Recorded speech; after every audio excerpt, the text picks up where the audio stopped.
Hey everybody, welcome back to another My PTA video. So this is the second part of the little series I have going on my channel about nutrition topics and how they can help you live a better, happier, healthier life. So in this one, we're going to be covering dietary fiber, what it does, how to incorporate it, etc. So let's get into it. So there's two different fiber types. There's soluble and insoluble fiber. The main difference in those being is that soluble dissolves in water while insoluble does not. So with that, the insoluble is going to help to add a little bit of bulk to your stool and make it a little bit softer to easier to pass. So a few good sources of soluble fiber are things like oats, peas, beans, apples. If you take a fiber supplement like psyllium husk, that would also be considered a soluble fiber. And then the insoluble fiber, a few good sources of those are nuts, beans, potatoes, and different whole wheat products. Obviously, this list isn't all inclusive. There's other sources of this, but this is a pretty good starting place. There's a lot of fiber in vegetable peels, like in apples and things like that. So a few differences that they each have for them is that soluble fiber help improve digestion, and they also help improve blood glucose control. So that's going to help with prevention of diabetes. And insoluble, it helps promote bowel health and regularity. So, like if you're constipated and someone's like, "Oh, you need to eat more fiber," this is the type of fiber that they're generally talking about, is that insoluble fiber, because it makes you a little bit more regular, promotes bowel health and well-being and things like that. So it also supports insulin sensitivity. So soluble fiber and insoluble fiber both do a really good job of helping prevent and control and manage diabetes.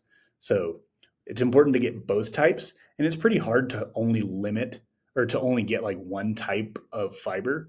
It's pretty easy to get multiple types or both types of them within your diet if you're approaching it intelligently.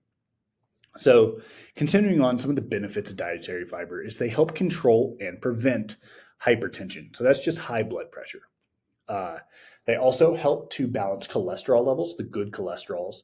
If you haven't watched my first video in this series about fats and then kind of cholesterol byproduct, I definitely recommend going and watching that. If nothing else, then it's just a really good video on how to incorporate different modalities within your diet. So dietary fiber is going to help with cholesterol levels, so promoting the good HDL cholesterol. It also helps regulate blood sugar. So once again, kind of going back to diabetes, it helps manage that pretty well.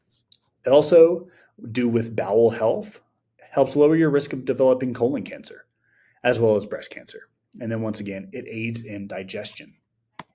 So a potential drawback and a recommendation for that is if you consume too much fiber too quickly, it can cause gas, bloating, and some intestinal pain, honestly.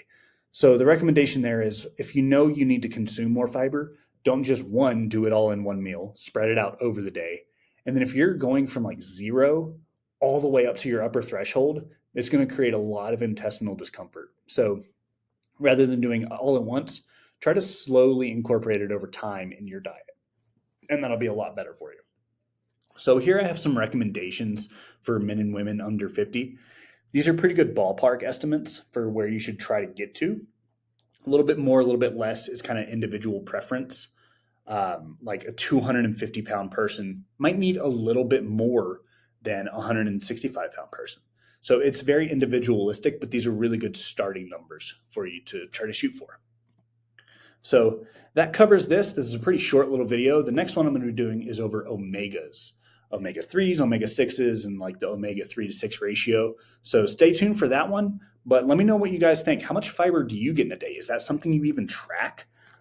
If not, what are you going to try to do to maybe get more fiber in your diet?